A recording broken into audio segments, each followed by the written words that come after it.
So, ladies and gentlemen, welcome to another episode. It's another week here at RGM Land. I hope you've had a lovely week of music, and we're going to start this week off with a musical legend, an old pal, Clint Boon. Hey up, mate. How you doing, Carl? Nice to see you again. Yeah, you too, mate. Hair's looking well. I've just had it cut today, especially for you. Thank you. Thank you. The last time we chatted 4 years ago, and the first question I asked you were about your hair. Right. And I think I don't know if you can remember. I think I asked you if you'd ever have an Elton John cut if it started to, because you're famous for your hair, aren't you?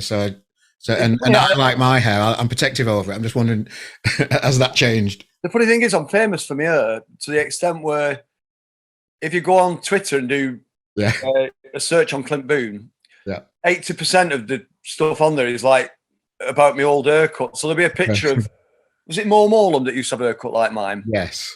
So there'll be a picture of her and it'll say like, happy birthday, Clint Boon. So it's always referring to my hairstyle, my old ball head that I used to have back then.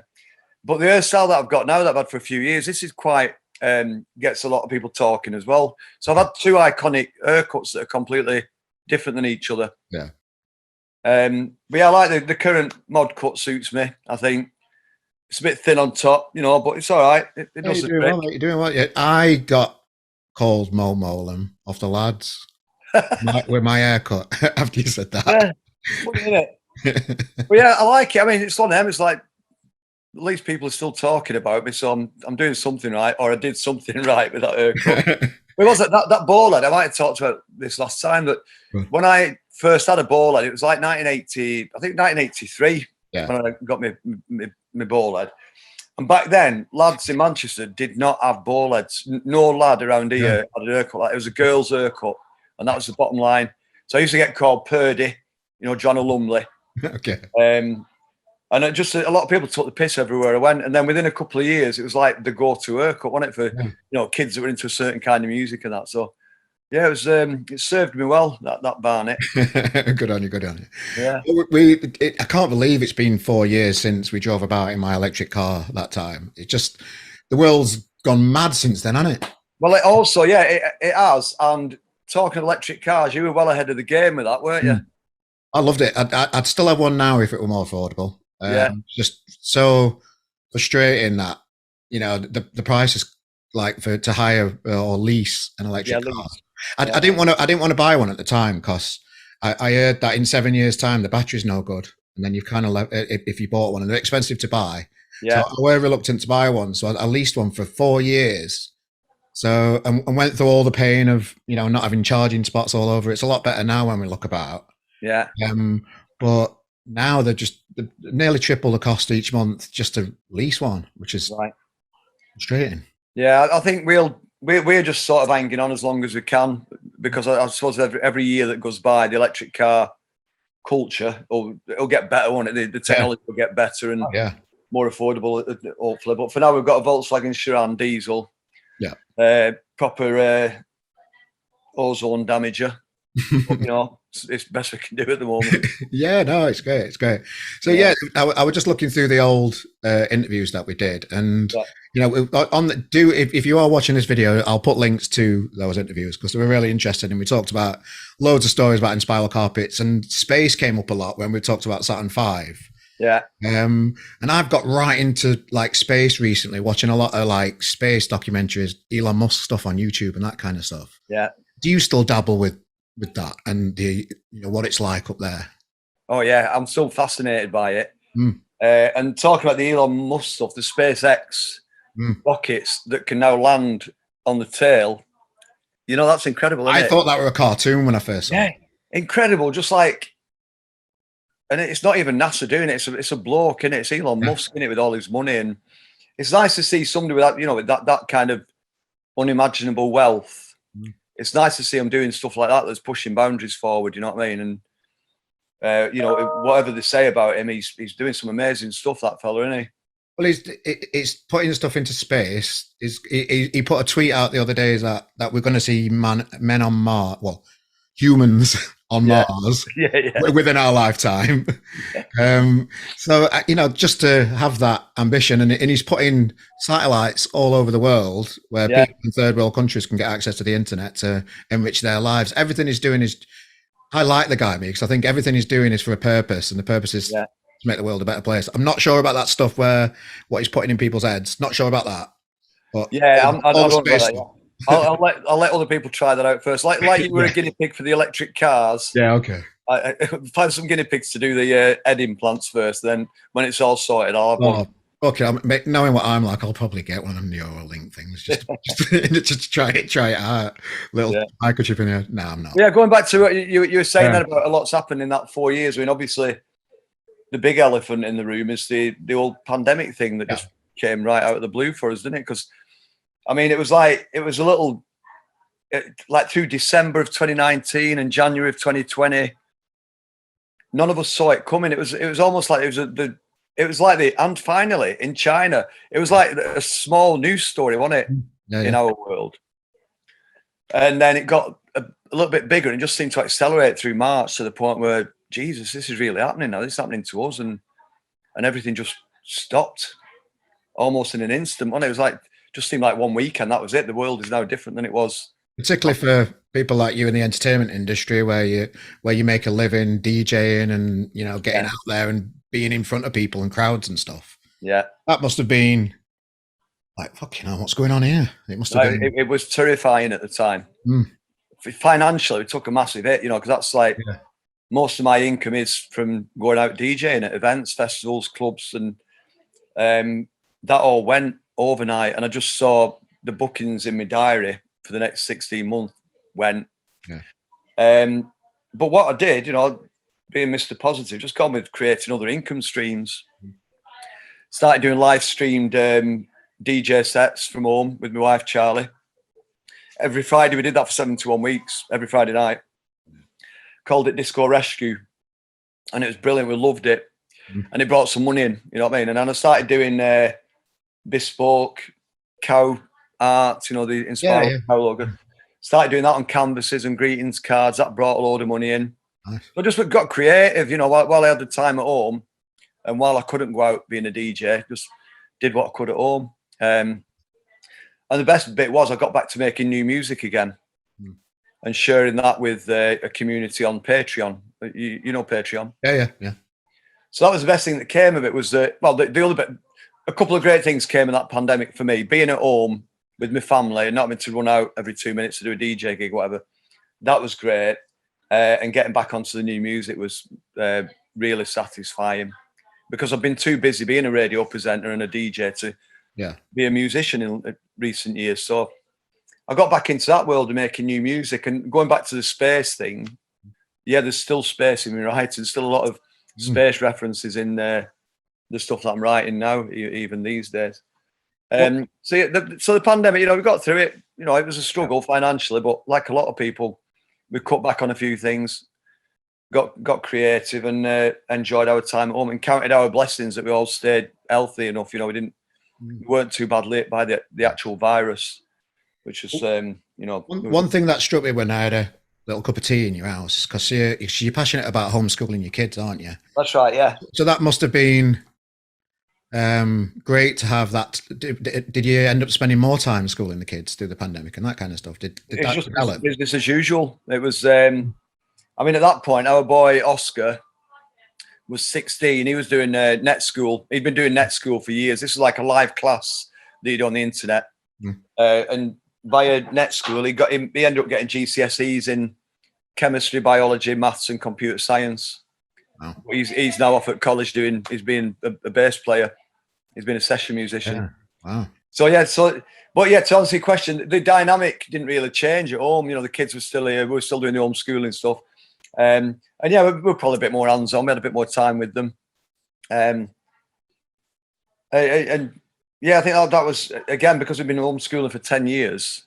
Yeah. The phrase homeschooling was a phrase a lot of people had not heard of at the beginning of the pandemic, wasn't it? And we were already sort of in that world. So that didn't change too. In fact, at home, the only thing that changed in the Boon household was that suddenly Dad was here all the time. That was the only thing that changed, really. Everything else stayed the same. You know what I mean? And how was that for them? It's a big house, so we don't tend to see a lot of each other.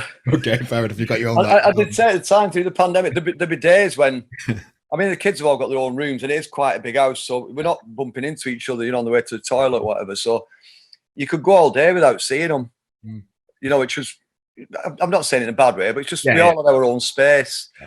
I know people who, through the pandemic, were locked up in the, 1-bedroom apartment in the middle of the city or whatever, and they were having like proper mental anguish because of it. Where we were lucky because we're in a fairly big house, we've got a nice big garden. When the government allowed us to have our 1 hour walk, we've got a beautiful park at the end of the street here. So yeah, we enjoyed it. And like I said, we didn't want to be complacent and smug because people were dying. A lot of people were dying of it, weren't they? And it wasn't nice to see that happening to the world, but our own personal journey through the pandemic, we just made the best of it that we could, really. I think a lot of people, because my wife's a teacher, I think a lot of people got a new respect for what teachers have to do and the skills behind learning, teaching kids syllabus. That's just that must have been a real eye opener for a lot of parents out there for the kids. Yeah, well, I imagine for a teacher, a conventional teacher up until 2020, to suddenly for that individual to have to learn how to do Zoom, even for a one-on-one like this, even I was struggling at the beginning to get on, weren't I? Well, imagine like you're the teacher that's hosting a class of kids at home, and you're having to talk the kids through, little Johnny here in Doncaster, he's struggling to get on. Johnny, put your microphone on. You know what I mean? So it's like, my heart went out to teachers and the likes that are having to embrace that technology. And my wife told me about the kids in school that learned if you change your name on Zoom to not connected, you can join, you can get out of the odd lesson. I like those cheeky kids will go. They'll do all right, won't they? They'll do well in life, them kind, won't they? How do you look like now your kids are a bit older? How do you reflect back on the homeschooling and the journey they've been on? How do you reflect on how you did, really, I suppose? Well, Oscar, so me and Charlie have got 3 boys. Oscar's 18, Hector's 15, nearly 16, Cassius has just turned 12. So Oscar's just come out of the homeschooling. So he's our first example of how it can work. Boom, graduate. He's very much a successful homeschool kid. It's spectacular what he's achieved, really. So yeah, we're confident that the next 2 will follow a similar path. They're not looking at getting into music particularly, Hector and Cassius. It started a little band the last time. I think they all had their own little instruments upstairs. They did have, there's instruments all over the house, and there was a point where they were all sort of jamming-ish a little bit. But yeah, Oscar went completely down that route, and the other 2 have gone down the Minecraft route. And what's the other one called? Fortnite. That? Yeah. I remember it was Club Penguin. Soon moved on from that, didn't they? But yeah, it's the homeschooling for us, it's worked brilliantly, and we still recommend it to a lot of people. And we find that a lot of parents come to us for advice because people know that we do the homeschooling thing, or we've done it.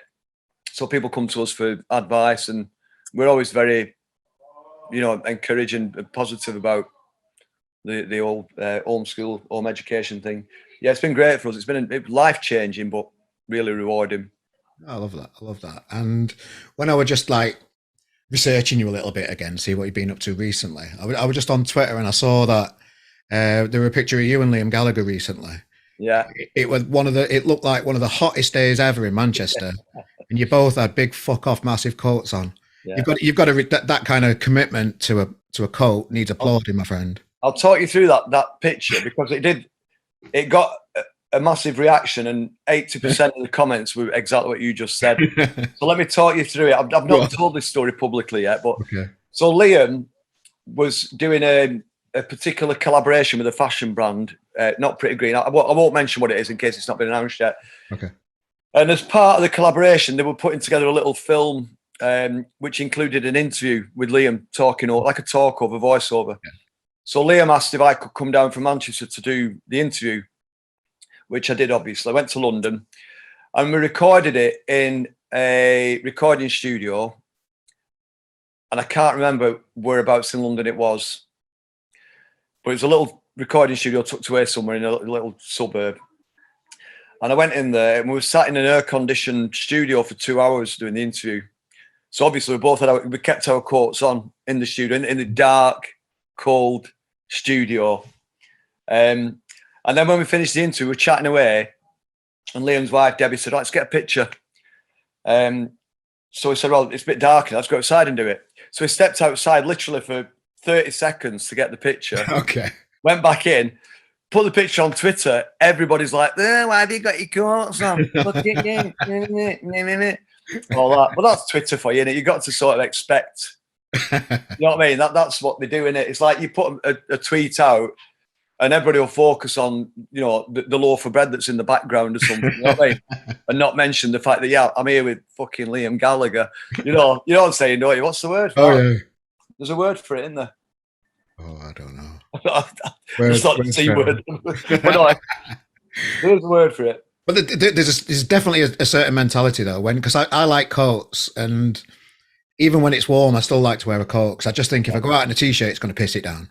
Yeah. Even if it's not predicted or whatever, I still think, you know, I live in Manchester now, so it could happen. It could happen any minute now. I'm a big coat man, and I'd rather go out too warm, too wrapped up, than go out in a t-shirt and get caught out. I usually have a coat with me, and I always have an umbrella knocking about. You know what I mean? Sometimes a hat as well. Sunglasses, just in case. Sunglasses all the time, yeah, all the time. So it's been amazing over the last 4 years just to see how, you know, Liam's taken off on his own, hasn't it? You know, yeah, BDI and that kind of stuff. Just I didn't see that coming. It must still be a surprise to him. I don't know if you've had any chats with him about it. I've not. I know whenever I've spoken to him in the last few years, he's in a great place. You know, he's very, very happy and content, and obviously we can see how creatively he's on top of it, isn't he? And he makes no secret of the fact that he is writing with other writers. You know, which is you know, it's getting great results. And what's wrong with that? I'm a massive Elvis Presley fan. Elvis never wrote anything. Liam is writing, but he's writing with other songwriters. I think the turning point, from what I can gather, is when Debbie got involved and started guiding him. I mean, I think she was the turning point, and I think he'd probably agree with that. That it's, you know, made him focus back on being a musician, because I think for a few years after BDI, he just stopped doing it, didn't he? It's straight, like, just looking back over the last few weeks, just sold out Nebworth gigs, sold out Edinburgh, all over the country. These Etihad. These massive events that a new generation of people are finding Liam's songs and the old Oasis songs as well. I just think, as somebody that grew up watching Oasis live all over the world, I used to watch them and, you know, get pints of piss thrown all over me at every venue I went to. It's really nice to see the young guns getting a chance to appreciate them tunes as well now. It's amazing, isn't it? I mean, see the crowds at his gigs. Man, you know, the crowds, a lot of gigs I'm going to, and the clubs that I'm doing, you know, even when we got back in South after the pandemic, South nightclub, the crowd in there were like people that were just coming out for the first time ever, you know, 17, 18-year-old. And it was great to see that, because I think there was a point before the pandemic where you'd see a lot of like bald fat geezers at my gigs with beer bellies. And then it's almost like the next generation just suddenly old enough to come out. You know, the sons and daughters of, you know, the original Oasis fans are now coming checking out what it was all about, aren't they? And, you know, even though Oasis isn't a thing, Liam is and Noel is. So yeah, it's a great thing to see. We had Paul Gallagher on the podcast. All right, how was he? Was he all right? Yeah, just proper sound, just proper take it piss out of me for coming from Yorkshire straight away. Yeah. It's just he's one of a kind, and it just to have been around that band and to be so loyal to both brothers. Yeah. Still these days, just, you know, they just need to get a relationship again. It frustrates me. Yeah, I like Paul. I spent a lot of time with Paul back in the 90s. Right when Oasis kicked off, we were seeing a lot of Paul back then. He's a good lad. Well, they're all good, aren't they? But they're quite different than each other. Well, Noel and Liam are particularly different than each other, aren't they? They could be from different parents, couldn't they? You know what I mean? It's fascinating because famously Noel used to be your roadie for Inspiral Carpets. Yeah. Famous story. Um, just last thing on the Gallagher's. You can get bogged down with it, can't you? Oh man, it fascinates me, the whole story. I never get bored about. I Yeah. never get bored being asked about them, and I always like being reminded that, you know, me, us, the Inspirals, we're a big part of that journey for those boys. You know what I mean? We're a big part of and they give us credit for it. You know, they both do. Whenever I speak to Noel and Liam, they're both very vocal about how much they gained from being allowed into the inner sanctum of the Inspiral Carpets. You know, it's like it was an important moment for both of them, and they give us credit for that. When you look back at Noel, did you see? You can't see you can't see things every time. I always because the Arctic Monkeys played their first ever gig with my band, and Right. and I get asked the question loads of times. You know, did you see the spark of lightning? Did you see it coming? I said, no, not really. You know, they were kids, they were professional, they were young and professional at the time.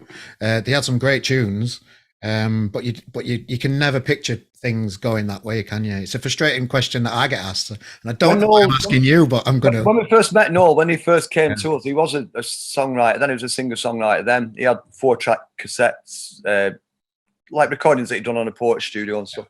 So he was a musician when he came to us. He auditioned to be our singer, didn't he? Yeah. Famously. So we knew as a musician, we knew that his art was, you know, beyond the Inspirals. He was going to go away and do his own thing. That was always a known fact, you know, that he was going to do that. And even during, like when we were touring, we'd do the sound check, and then the band would often go off for food, you know, maybe with the record company people, whatever. Noel would usually stay on stage with Mark, the front of house geezer, Mark Coyle, and they'd be jamming. They'd just jam on our equipment until the show started, like playing Burt Bacharach songs and playing Beatles songs. So Noel, right through being, you know, our roadie, right through that chapter, he was always primarily a musician. You know what I mean?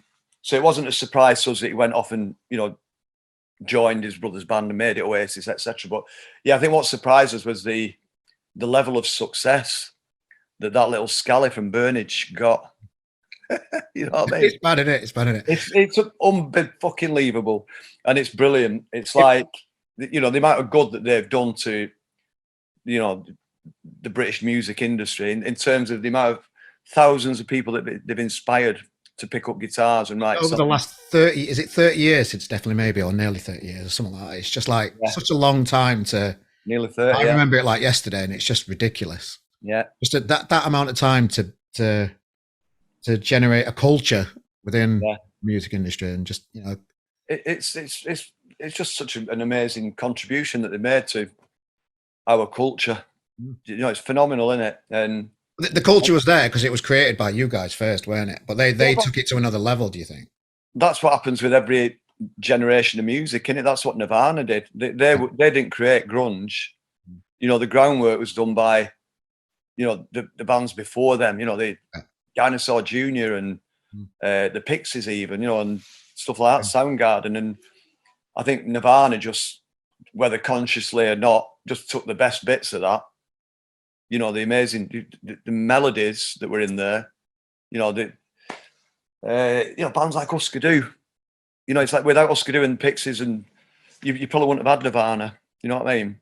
So they became the poster boys for grunge by just taking all the best bits and doing it beautifully. And that's exactly what Oasis did. You know, again, I don't think they were doing it consciously, but they were so inspired by the Beatles and the spirit of punk, and, you know, the coolness of bands like the Mondays and the Roses, and maybe us lot, maybe not us lot, but, you know, they took the best bits of definitely what had gone before, and they just packaged it into this amazing thing called Oasis, and that was it. Do you think if they got back together, it'd ruin their legacy, or do you think it'll strengthen it like it did with the Stone Roses?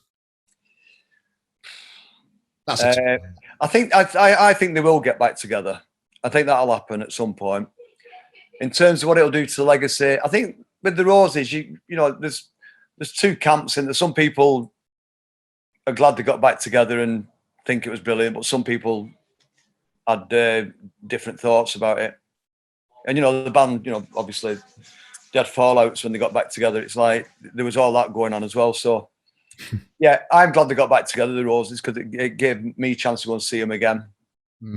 And it meant that my mate Manny ended up finally getting some money in the bank, which he deserved. I mean, they all did, but Manny's the one that I'm the closest to, and it's just brilliant to see him get his paycheck, after all them years of making that influential, well, first album in particular, but second album as well. So yeah, I'm just glad they got back together. I don't have any problems with it, but I do know some people that were a bit disappointed that they got back together. And in what way? Sorry? In what way were they disappointed? Because it damaged the legacy. Oh, right, okay. It just, simply that. It's like, just not as good a lot of hardcore fans, yeah, were saying like, getting back together, making so much money, and giving us 2 new songs. Yeah. Simple as that. You know what I mean? But the way I look at it, they got back together, they gave us some amazing gigs, and they showed the new generation what it was all about. And musically, they were on fire, weren't they? They were as good as they've ever been. I mean, Rennie's he's just a monster, isn't he? Where's he from, that bloke? He's not from planet Earth, is he? Just some. Elon Musk found him somewhere. It's like what? Where's he from? Because I don't think he'd been drumming for years. I don't think he's sat at home for 20 years drumming. I think I don't know Rennie that well, but I get the impression that once the decision was made, that was it. They get back in the studio, and he pulled it right out of the hat, didn't he? Music. Well, they all did, but Rennie was like just stunning to watch. Well, coming from Sheffield and being heavily influenced by Manchester music, and now I'm living in Manchester. Yeah, I wanted to soak myself up in this city and learn about it and get myself out and about. So I've kind of like, over the last few years, I've been to, I think, 95% of the music venues, all the like Deaf Institutes, Northern Quarter venues, all the other, slightly bigger venues before you get to arenas and that kind of stuff, and just soaking myself up in the city and the culture and things like that. And particularly around, the history of factory records and what that means. And I went to when they had the exhibition at the Science Museum. I went around that. Yeah. Just to learn about all, why things were called Factory 1, Factory 2, Factory 3 and all that kind of stuff, and the history and how it was all set up. There's so much to learn and soak in. I don't think I'm ever going to get around to it all. It's just such a creative place with so much history. It's quite intimidating to I want more, but I just can't. My brain can't take it all. And I've lived here. I don't know what I'm trying to say. I've grown up here, and I'm from Oldham, which is 8 miles north of Manchester, but very much part of the Greater Manchester area. But I'm still learning things about the city all the time, and learning things about the music from the city. And it's like you say, it's a whole world, isn't it? Just within these few square miles, it's like an incredible world of. Just like little trips out. The other day, I was just in town, so I had a walk to see where Boardwalk used to be. Yeah, just little tiny things like that from history. Just little, I can just get lost in the city centre and just, I don't know. It's such a great city. I've enjoyed since the pandemic ended. I'm now broadcasting back in the studio for Excess Manchester every day.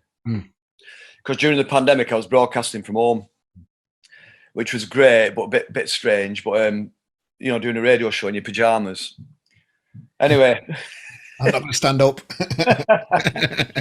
But yeah. So since the pandemic ended, and I was able to start going back into the studio. This is like from last July, so it's a year now, isn't it?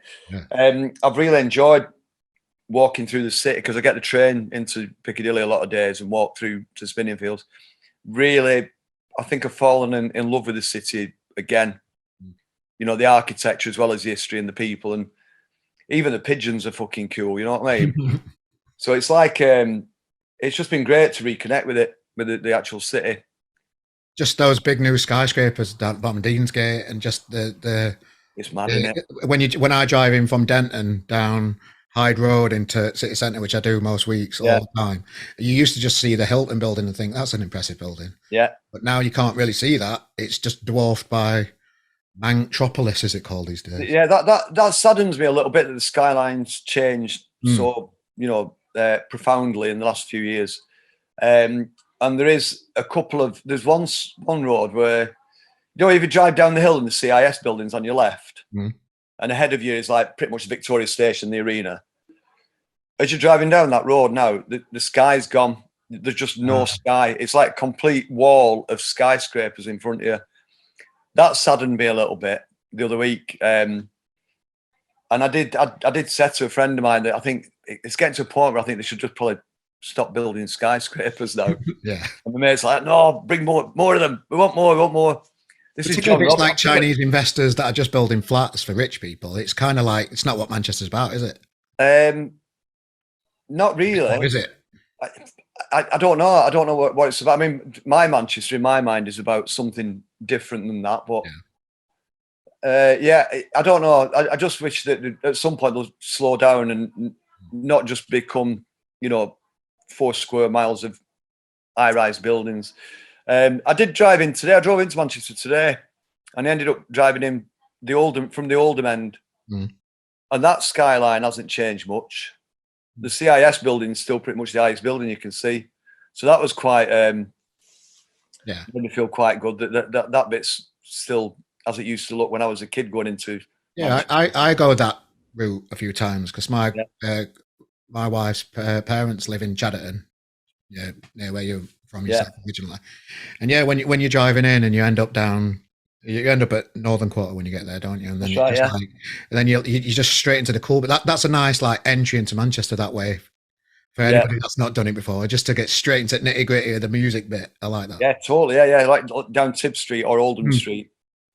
Yeah, that's exactly where I was today to get my haircut. I went and get my haircut. Is that where you've been? Okay. I was thinking, what was I doing in Manchester? Well, just sticking with the factory thing a little bit, because famously you were in the film 24-Hour Party People. Yeah. What kind of what kind of, have you got any stories from filming that at all? Because that's an historic film for Manchester. Yeah, it was just one day of filming I did, and it was working opposite Steve Coogan, obviously, because he was playing Tony Wilson. Yeah. And my scene was I was a train guard, a ticket collector, whatever, on the train that he clambered onto during a blizzard, wasn't it?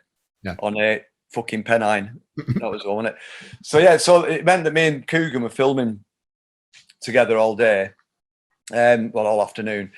And there was a lot of extras. I don't know if you can remember the extras that were sat playing the other passengers.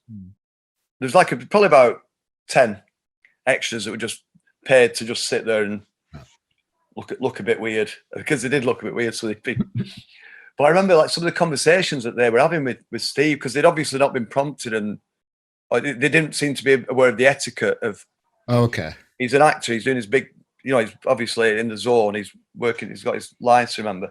So the last thing they want is, "Hey, I like it when you do that Paul Calf," or whatever it was. Right, okay. But there's a lot of that going on. People like just getting in there. And I think that's probably not a good thing. But we filmed it over in Bury. There's a little private rail line, isn't there? I've been on the steam train that leaves from Bury. That's it. Well, that's where it was all filmed. It was on that line. And they've got a couple of vintage trains. Yeah. And I think we were on an old diesel train that they've got there, and they just spent all day literally driving up and down this 1 mile track while they're doing the filming. But yeah, I mean, it was great that it ended up being such a big movie, and a definitive movie almost. Well, it's not a biopic, is it, or anything like that? Not even a dramatization. It's very much a surreal overview of what that period of Manchester's history was like, and it totally captures the spirit. Even though that factually it's way off the mark on a lot of points, but it really captures that feeling of the circus that was Manchester. Yeah. It really captures that, I think. So yeah, I'm proud to be part of it, and I get a name check in the film as well, don't I? Because they do a thing where Coogan as Anthony Wilson is highlighting some of the cameos in the film. Yeah. So that we get in there, it says, "This is Manny out of the Stone Roses." And then he says it's something like, this is, what's he called out within Spiral Carpets? Clint Boon. No, it's great. It's great. It must be nice to like reflect on being a massive part of the city's history yourself from a personal point of view. I think the funny thing is that I've never, as time's gone on, I've never really seen that. I've enjoyed being part of it. You know, I loved being part of Manchester. I loved being one of the Inspirals.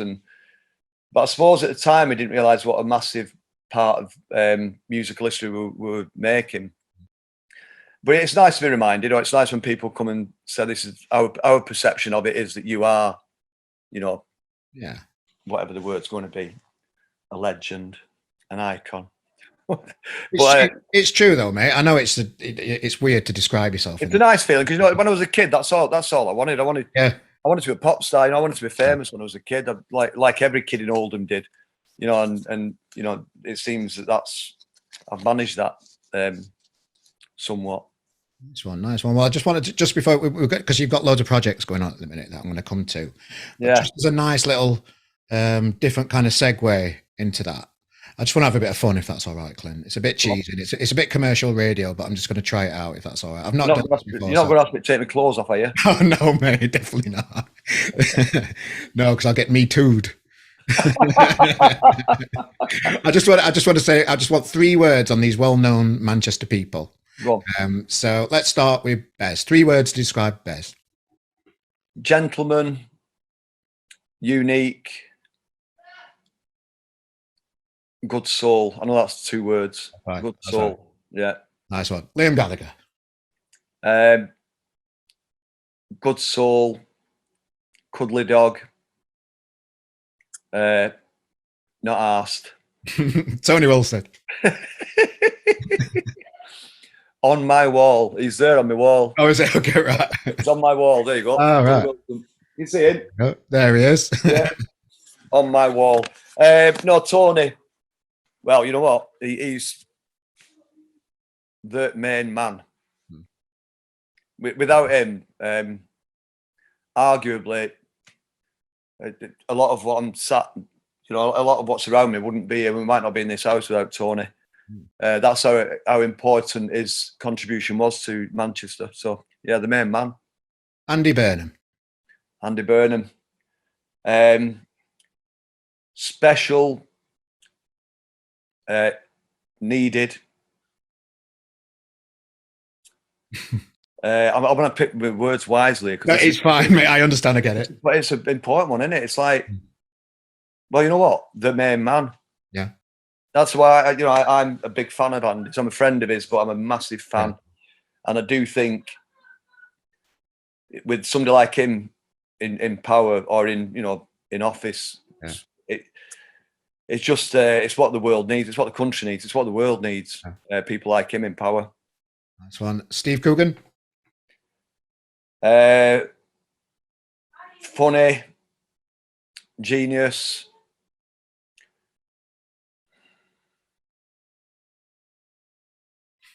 Funny genius. Funny genius. Funny genius. Sean Ryder. Sean is again, poet, gentleman, bald. Ian Brown. And then one more after this. Right, Ian. Ian. Icon. Monkey.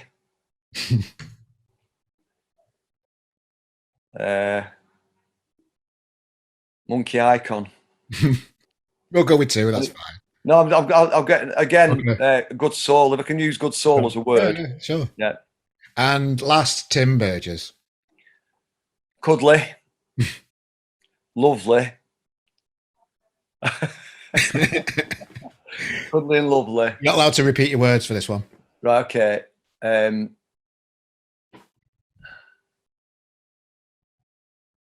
Joyous. Yeah. Such a good soul. There's a theme going through that, isn't there? You know, good having a good soul and being confident in yourself. I think it's the trait of many of these, you know. Yeah, I think it's partly part of the geography, the area, you know, being from the north of England, which most of those people are. And they're all pretty much working class people that we're talking about, with the same priorities and the same, you know, same hopes for fellow man. I think, you know, in the world. if you asked a lot of those people that question about you, I think they'd say similar words about you. Do you think? Cuddly. Yeah. Cuddly, thinning, aging. No, I don't know, but I think that's why. I mean, all those people you talk to, I'm good friends or close to them all. You know, very, very close to some of them. And I do feel like we're all cut from the same block of wood.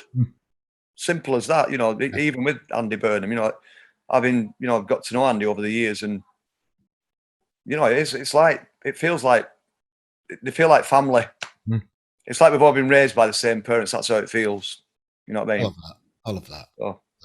So moving on to radio then. So you're back live on the radio. The pandemic has one casualty, South, where you worked for years. That pandemic's kind of closed the door on South. What was it down to South, or was it down to the pandemic? Do you think was it a little bit too much for him?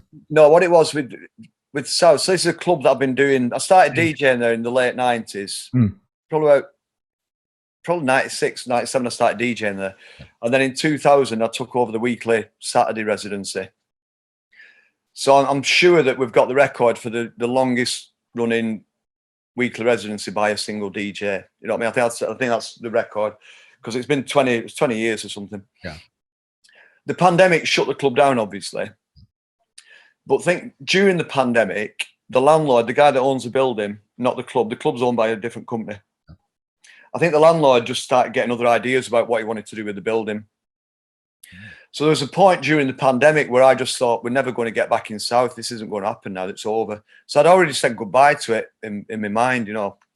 And then at the end of the pandemic, we just got a call saying, right, we're back in South.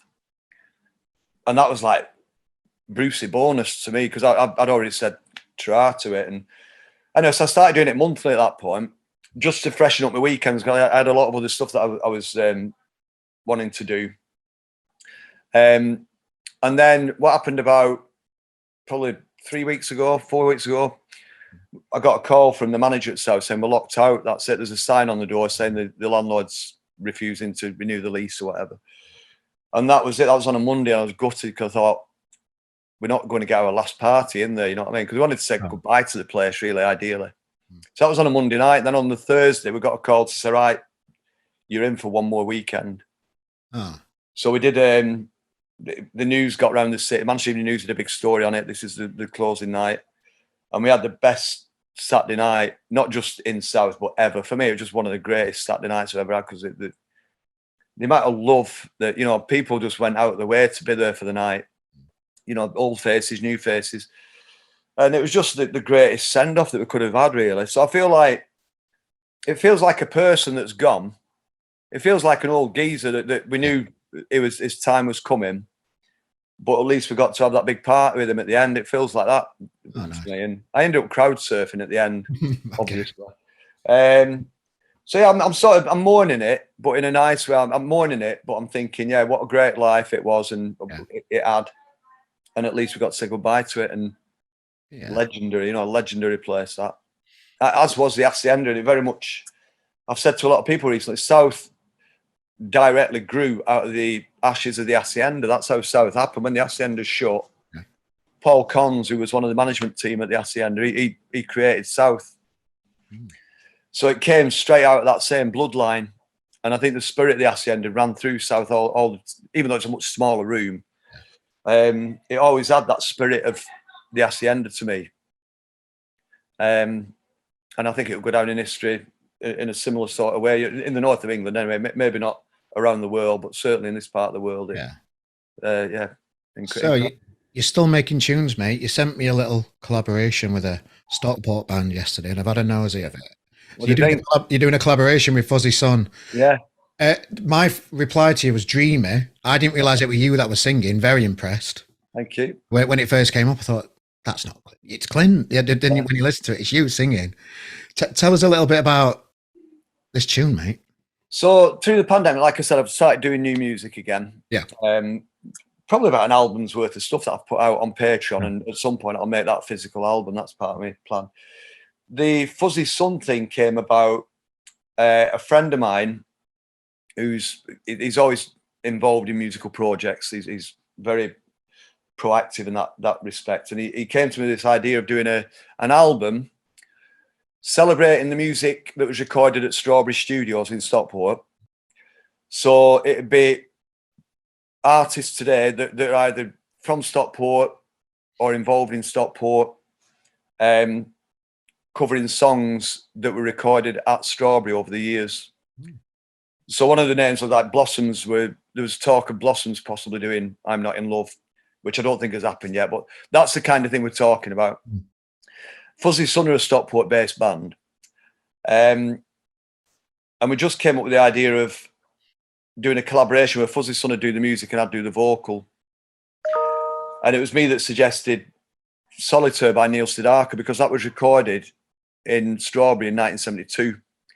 Even though he was this massive American artist at the time, he ended up recording a couple of albums over here in Strawberry because he got to know, I think it's Graham Godley. I think he got friendly with Graham Goldman, Graham Goldman. And yeah, and unbelievable. These 8 records I was listening to when I was a kid, I didn't realise when I was living in Oldham, I didn't realise these songs were written down here or recorded in Strawberry. So anyway, so we decided to do Solitaire, and I suggested to Fuzzy Sun that if you record it in quite a discordant way. Have you ever heard R.E.M. Let Me In? It's on the Monster album, and it's a tribute. If I hear it, it's a tribute to Kurt Cobain. It's a real wall of sound sort of, really discordant, and Michael Stipe singing it in a real beautiful way over it. But anyway, so let's try and have a bit of that spirit about the track. So Fuzzy Sun went away and just recorded the backing track, which is beautiful. Yes. And I just did a vocal over it in my home studio. It took me like probably 2 takes, 3 takes maximum. It was the easiest vocal I've ever done. It just the right. It feels so natural and just so. Yeah, it's the easiest song. The delivery of it. It's the easiest song because I didn't have to do anything to do with the music. I left that to somebody else. Yeah. It's somebody else's words, and all I had to do was just do it, and it just came out like as it is. I mean, the recording you've got there is the first day I did it at home. We recorded another vocal. I went to Fuzzy Sun's studio to see if I could get a better vocal, and eventually I just said, no, let's go with the original one because that's the one that feels right. So yeah, that will be on an album. The album will be called Strawberry Studios Forever, and I don't know when it's going to come out, but hopefully in the next few months at some point. So is that on your Patreon now, or is that just no, not yet? No, it's nowhere at the minute yet. Okay. I don't want to put it out yet until I know exactly what the story is going to be with it. You know what I mean? Okay. Yeah. But I'm thinking it'll be a single as well at some point. Nice. I like the idea of it coming out as a single. I think Six Music could be all over it. Yeah. You know what I mean? Yeah. Yeah, that's just one little side project I've been working on, which is exciting. I've got a lot of other stuff happening as well. Yeah, you mentioned we've got a musical, Clint Boon. What's this all about? I'll tell you. So this started 11 years ago, believe it or not. Because over the years, I've done little bits of little film, cameos in films, as we talked about, or a couple of little independent films that I was playing the main role in it. Just little, not proper acting, just being a bloke from the north of England sort of thing, which I'm pretty good at that. Anyway, so my mate Steve, who used to drum with the Mock Turtles, 11 years ago, he sent me a message saying, I've got an idea for a film. I've got a script. Can I send it to you? Because I know you've been doing little bits of film projects and you might have some contacts.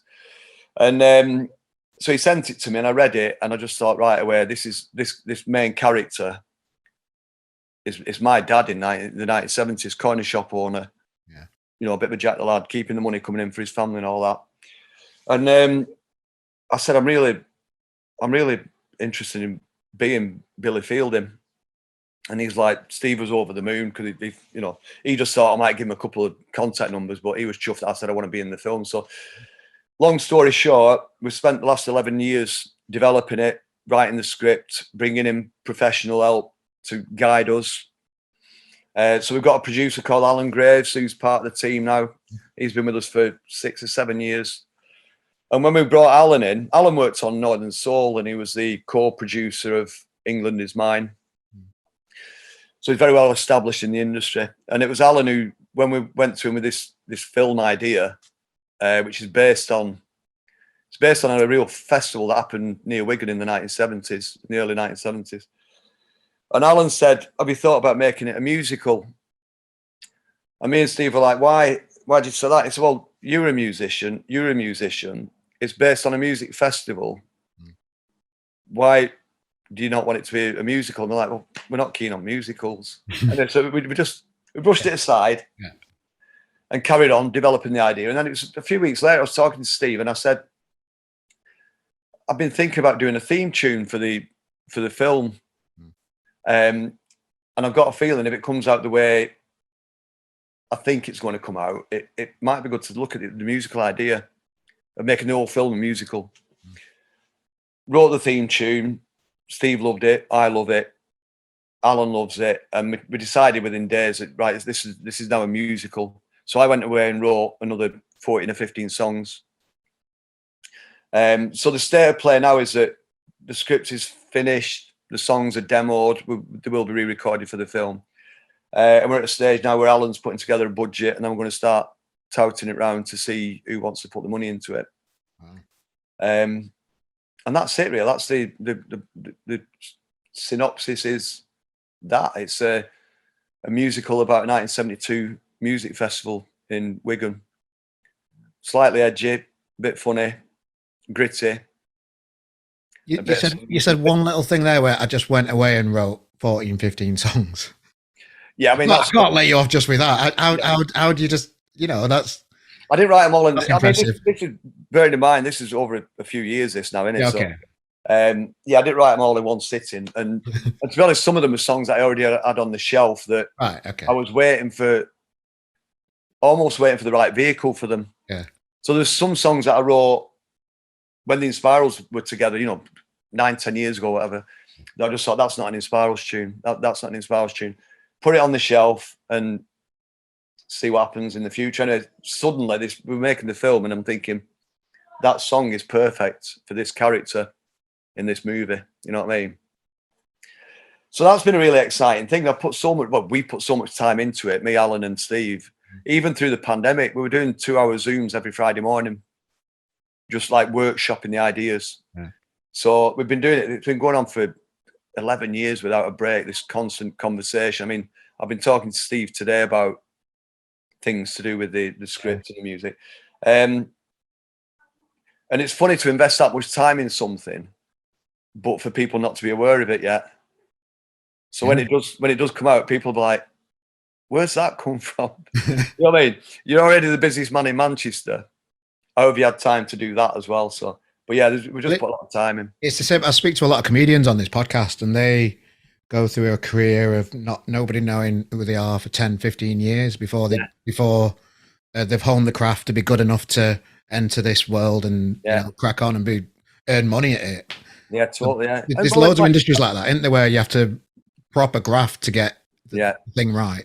Yeah, I'm sure it'll pay off this, because it's something that I know the idea. The idea of the film, the actual plot, is very, very sellable. More so now than it was 3 years ago, because it's the idea. Even before Brexit, this film is about.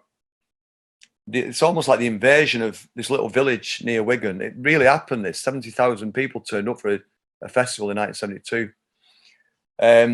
So the idea of it being this invasion on the little village, there was, when Brexit started happening, there was a lot of aspects of that we thought, this is going to really resonate with an audience watching our film. You know what I mean? And then the pandemic's happened, and you've got the same thing again. It just really strengthened some of the subplots, if you like, or the arcs of our story. It's so funny, now life circles itself around, isn't it? Yeah, and also the idea of music festivals now is bigger than it's ever been, because we were denied it for 2 years, and now it's bigger and better than ever. Glastonbury just the other week was phenomenal, wasn't it? Yeah. So yeah, we just, I feel like we're sat on a real golden egg here, and it's going to be a big turning point career-wise. If it, you know, once it gets the green light, I'll have to make a lot of changes to what I'm doing, and have a few dancing lessons. I love that. And any other project? Dare I ask if you've got time for any other projects at the minute? Not really. No, that's probably about it at the moment. New music, film. Still involved with BeatStream, which is a music streaming app that we created 7 or 8 years ago. We created that. That's still being developed. I mean, it's out there. It's operating, and it meant that's what gave me the vehicle from week 1 of the first lockdown. I was able to live stream DJ sets from home. Oh yeah, for money, because you had to buy a ticket to join in to listen. And it was the only music streaming app in the world that was connected to a paywall at the time, because we've been developing that for years before. It rings a bell. Did Miles Hunt use it for his stuff that he did over? I don't think Miles did it. I'm not sure Miles did it, but we did. Watched a couple of his things. I can't remember exactly how he did it, but a lot of people were doing it on, you know, like Facebook Live, Instagram Live. There were other platforms out there where you could stream audio or video. You had to buy a ticket for it though. Yeah, well, what you had to do was you'd go on Facebook Live and you'd be watching, you know, DJ, whatever, and then they'd be saying, make a donation to me GoFundMe page or whatever. Oh, yeah, people have PayPal links. Yeah, that's right. So with us, this was the only one, as far as we know, we were the only ones in the world that had a live music streaming app that was already connected to a paywall. So me and Charlie, my wife, started doing Disco Rescue on the first Friday of the lockdown. And it was basically just a way of me replacing South. You know, for the couple of months that were coming up, where we thought we're going to be out of action here for 3 months. I was going to get by. It was it meant that we did it on Friday nights, and a lot of the people that would have gone to South could listen to me playing records at home. Yeah. And what happened on night 1, Charlie came down to the studio in our basement to bring me a cup of tea or whatever, a can of Red Stripe probably. And she saw all the requests coming in on Twitter, like Twitter was just raining requests. So she sat down and started writing them out. And then before you know it, I'm on the mic doing shouting out people's names, and Charlie was on the mic. It just became more like a talk show than a DJ set. And we'd take requests and we'd play anything, stuff that I would never play in clubs. People would be requesting, like, you know, really eclectic stuff, and I'd find it on Spotify or YouTube and play it. So there was there was no filter on anything. We're playing all the tunes they wanted. Me and Charlie were chatting about any shit we wanted to talk about. We could swear, we were battered. You know what I mean? It was like, accidentally created this amazing experience on Friday nights, and people were loving it because we were talking to them and they were part of our community. And like I said, we did it for 71 weeks. It amazes me, like, how restrictive the mainstream entertainment TV channels are compared to what you see on YouTube these days, which is basically which is a TV channel, but with no industry people telling you, do this, do that, do this, do that, and do it my way type thing. It's so freeing that these new platforms are available for people to say what they want, when they want, and how they want. Yeah, well, that's how BeatStream felt to me. Well, it feels to me that you can do that. And I suppose, you know, a lot of these filters are there for a reason. You don't want to go, you know, promoting it or, you know, spreading sure messages. But it's like, I mean, the kind of stuff me and Charlie were doing, we couldn't do on radio. You know, we couldn't talk about some of that stuff on the radio. So it was nice, you know, as a radio presenter, as a full-time professional radio presenter, it was great for me to just put it out there. To get battered in the broadcasting was amazing. You know what I mean? So you're still as busy as ever, Clint. I really appreciate your time joining us for this podcast. Is there any other things that you want to share with the Boon Army out there? Is there anything? I don't know. I'm carrying on doing what I've always done. I'm making music. I'm celebrating other people's music. I'm on the radio. I want to keep people dancing. I want to keep people laughing. So I'm not going anywhere yet. I'm just going to stick around and keep shouting Boon Army between records. like a little dancing monkey. Clint Boon, really appreciate your time spending us today here in Manchester. It's a sunny day. I hope everybody watching this enjoys another week of music, and we really appreciate your time, mate. And I was hoping can't wait for the musical. Go on. I was hoping that Peanut the hamster would join us, but he's not out yet. Are you in there, Peanut? Peanut? He's in bed. He's in bed. Okay, he's nocturnal. Cheers. Anyway, great to see you, brother. Keep up the good work, pal. Cheers, mate.